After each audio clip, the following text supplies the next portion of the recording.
রবিউল আউয়াল মাসে আমাদের নবীজি জন্মগ্রহণ করেছেন, এই জন্য এই মাসের বিশেষ কোনো ফজিলত আছে কিনা বা এই মাসের বিশেষ কোনো করণীয় আমল আছে কি নেই। রবিউল আউয়াল মাস শুরু হয়েছে। এ মাস আমাদের প্রিয় নবী সাল্লাল্লাহু আলাইহি সাল্লামের জন্ম এবং মৃত্যুর মাস। বিশুদ্ধ মত অনুযায়ী এই মাসেই তিনি জন্মগ্রহণ করেছেন এবং এই মাসেই তার মৃত্যু হয়েছে। তো সেই কারণে এই মাসটি বিশেষ তাৎপর্যপূর্ণ, সেটি বলবার অপেক্ষা রাখে না যে যে মাসে নবী সাল্লাল্লাহু আলাইহি সাল্লামের জন্ম এবং মৃত্যু হয়েছে সে মাসটি যে বিশেষ তাৎপর্য রাখে সেটি খুবই স্বাভাবিক, যেটি গুরুত্বপূর্ণ মাস। কিন্তু এর বিশেষ কোনো ফজিলত, পৃথক অন্য মাসের থেকে এর আলাদা কোনো মর্যাদা এবং এই মাস উপলক্ষে বিশেষ কোনো করণীয় আমলের কথা কোরআন অথবা সুন্নাহ আমাদেরকে কোনোভাবেই নির্দেশ করেনি। অতএব নবী সাল্লাল্লাহু আলাইহি সাল্লামের জন্ম মাস বা তার ওফাতের মাস হিসেবে এই মাসটি আমাদেরকে হয়তো নবী সাল্লাল্লাহু আলাইহি সাল্লামের কথা স্মরণ করিয়ে দেয়, তার দুনিয়াতে আগমনের কথা, তার ওফাতের কথা আমাদেরকে স্মরণ করিয়ে দেয়। কিন্তু তাই বলে এই মাস উপলক্ষে আমাদের কোনো করণীয় নির্ধারণ কোরআন হাদিস আমাদের জন্য করেনি। সেই জায়গা থেকে আমাদের এই মাসকে কেন্দ্র করে নিজেরা কোনো আমল বানিয়ে নিলে সেটি বরং বিদআতে পর্যবসিত হতে পারে, সেদিকটি আমাদের খেয়াল রাখতে হবে। রবিউল আউয়াল মাস উপলক্ষে বাইতুল মুকাররমে প্রতি বছর ইসলামী বইমেলা অনুষ্ঠিত হয়। নবীজির জন্ম মাস উপলক্ষে এ ধরনের আয়োজন এর শরীয়ী বিধান কি? এটা মৌলিকভাবে কোনো নাজায়েজ বিষয় না, বরং দিন চর্চার জন্য বিভিন্ন উপলক্ষ খুঁজে দিন চর্চা করা, দিন ইলম চর্চা করা, এটা কোনো খারাপ বিষয় না। রবিউল আউয়াল উপলক্ষে কোনো ইবাদত উদ্ভাবন করা না যায়। বইমেলা এটা কোনো ইবাদত নয় যে এটাকে উদ্ভাবন করা হলো বা এটাকে আপনার পালন করা হলো, যেটা ইবাদত এর নামে করার কারণে সেটি বেদাতে পরিগণিত হবে, এরকম বিষয় নয়। বড় ছেলে আমাদের খোঁজ খবর নেয় না এবং আমাদের সাথে ভালো আচরণও করে না, তাই আমি আমার সমুদয় সম্পত্তি ছোট ছেলেকে দিয়ে যেতে চাই, এটা কি আমার জন্য ঠিক হবে? শরীয়ত কি আমাকে অধিকার দেয়? সন্তানদের মধ্যে যে সমতা বজায় রাখা সম্পদ দেওয়ার ক্ষেত্রে, এটা অনেক উলামা ইকরামের মধ্যে ওয়াজিব। কারণ নবী করিম সাল্লাল্লাহু আলাইহি ওয়াসাল্লাম এক সাহাবী ক্ষেত্রে যখন হেরফের করেছেন তাকে কিন্তু তিনি ভর্ৎসনা করেছেন এবং তিনি নির্দেশ করেছেন আদিলু বাইনা আওলাদিকুম ইত্তাকুল্লাহ ওয়াদিলু বাইনা আওলাদিকুম, তোমরা আল্লাহকে ভয় করো এবং তোমাদের সন্তানদেরকে কিছু দেওয়ার ক্ষেত্রে তোমরা সমতা বজায় রাখো এবং ইনসাফ করো। এর বিপরীতে ফুকাহায়ে আহনাফের মতে এটি উত্তম, তবে ওয়াজিব বা ফরজ নয়।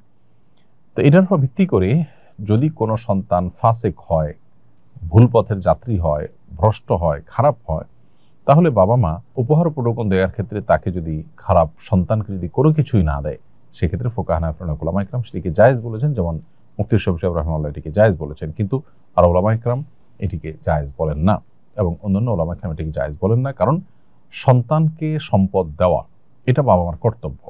আল্লাহ তাআলা যে হিস্সা ঠিক করে দিয়েছেন সেটা আল্লাহর দেওয়া নির্ধারণ, আল্লাহ ঠিক করে দিয়েছেন। অতএব এটা ফরজিয়াতুম মিন আল্লাহ, আল্লাহ নির্ধারণ, এটাকে লঙ্ঘন করার কোনো সুযোগ বাবার নেই। বাবা যেটি করতে পারেন সেটি হলো সন্তানদের মধ্যে কেউ হয়তো একটু বেশি ভালো, তাকে একটু উপহার দেওয়ার ক্ষেত্রে শুধু ভালো হওয়ার কারণে উৎসাহ দেওয়ার জন্য পুরস্কার স্বরূপ একটু বাড়িয়ে দিলেন, এটা সর্বসম্মতিক্রমে জায়েজ। কিন্তু সম্পূর্ণভাবে বঞ্চিত করবার এখতিয়ার আসলে বাবার বা মায়ের থাকে না। কারণ আল্লাহ এখানে নির্ধারণ করে দিয়েছেন, আল্লাহ তাআলা সম্পত্তি থেকে মাহরুম করবার অপশন রেখেছেন যদি কাফের হয়ে যায়, সন্তান মোরতাদ হয়ে যায়, সেই ক্ষেত্রে। তা না হলে আল্লাহ তাআলা সে অপশন কিন্তু রাখেননি। আমি অনার্স করতে চাচ্ছি, এখন আমি কমার্স ভালো পারি, কমার্স লাইনে কি পড়তে পারবো? কারণ সেখানে হিসাব বিজ্ঞান আছে, হিসাব বিজ্ঞানের সুদ পড়তে হয়, আমার করণীয় কি? আমি এই পড়া শেষে কি হালাল চাকরি করতে পারবো? ভাই ইমরান, এই পড়া শেষে আপনি হালাল চাকরি করতে পারবেন, সেটা সন্দেহভাবে আপনার জন্য জায়েজ হবে। আর সুদের হিসাব কষা টষা এই বিষয়গুলো যদি আপনি এই উদ্দেশ্যে শেখেন যে আসলে কি পরিমাণ সুদের চর্চা আমাদের শিক্ষার নামে আমাদের পাঠ্যপুস্তকে, আমাদের শিক্ষা কারিকুলামে আছে, সে সম্পর্কে আপনি জানলেন এবং এটার প্রতি আপনার ঘৃণা তৈরি হলো এবং অন্যদেরকে সতর্ক সচেতন করতে পারলেন, তাহলে সেক্ষেত্রে আপনি পড়তে পারেন। যদি আপনার উদ্দেশ্য হয় যে এটা শিখে আপনি সুদী প্রতিষ্ঠানে চাকরি করবেন, তাহলে সেটা আপনার জন্য নাজায়েজ হবে এবং গুনাহের কাজ হবে।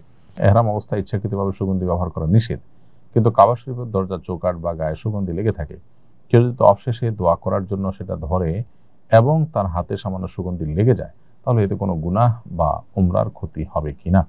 উত্তর হলো, সামান্য সুগন্ধি যদি লেগে যায় ইচ্ছার বাইরে তাহলে গুনাহ হবে না, তবে সাদকাতুল ফিতর পরিমাণ সাদাকা করে দিতে হবে ইচ্ছার বাইরে যদি লেগে যায়। তাহলে দোকান উদ্বোধনের সময় সমাজে প্রচলিত মিলাদ পড়া জায়েজ হবে কিনা? দোকান উদ্বোধনের সময় বিসমিল্লাহ বা আল্লাহর নাম নিয়ে আপনি শুরু করবেন, যে কোনো ভালো কাজ আল্লাহর নাম নিয়ে শুরু করলেই যথেষ্ট হয়ে যায়।